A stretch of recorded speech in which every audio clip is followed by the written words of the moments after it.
Hello தோஸ்தோ, இன்றைக்கி ஒரு சிம்பிளான ஃப்ரைட் ரைஸ் எப்படி செய்யலான்னு பார்க்கலாம் வாங்க. வீட்டில் இருக்கிற பொருட்களை வச்சே நம்ம இந்த ஃப்ரைட் ரைஸை செஞ்சிடலாம்.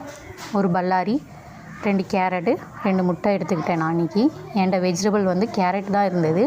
உங்கள்கிட்ட என்ன வெஜிடபிள்லாம் இருக்குதோ அதை எல்லாமே ஆட் பண்ணிக்கலாம். லைக் காலிஃப்ளவர், முட்டைகோஸ், பீன்ஸு, இந்த மாதிரி பிள்ளைங்க எதெல்லாம் சாப்பிடாம வைப்பாங்களோ அதெல்லாம் நீங்கள் ஆட் பண்ணிக்கலாம். வெங்காயத்தை பொடி பொடியாக கட் பண்ணி வச்சுப்போம். கேரட்டையும் துருவி வச்சுக்கிட்டேன். அப்புறம் ஒரு ஃப்ரைங் பேனில் கொஞ்சமாக ஆயில் ஆட் பண்ணி வெங்காயம், கேரட் எல்லாத்தையும் போட்டு நல்லா வதக்கிட்டு கொஞ்சமாக ஜீரக பொடி, உப்பு எல்லாத்தையும் போட்டு கிளறி எடுத்துப்போம். அப்புறம் 2 முட்டையும் உடச்சி ஊற்றி எல்லாத்தையும் கிளறி மிக்ஸ் பண்ணி எடுத்து வச்சுப்போம். இதோட நம்ம சோறு வடித்த சோறையும் ஆட் பண்ணிவிட்டு நல்லா கிளறி எடுத்தோம்னா சூப்பரான ஃப்ரைட் ரைஸ் ரெடி ஆயிடுச்சு. லாஸ்ட்டில் கொஞ்சமாக பெப்பர் தூள். இப்போ குழந்தைங்களுக்கு கொடுத்தீங்கன்னா பெப்பர் தூள் வேண்டாம். என் பிள்ளைங்க கொஞ்சமாக ஸ்பைசி சாப்பிடுவாங்க, அதனால் நான் கொஞ்சமாக பெப்பர் ஆட் பண்ணிக்கிட்டேன். இதோட நான் ஒரு மேங்கோவும் வச்சு இன்றைக்கோட லஞ்ச் முடிஞ்சு.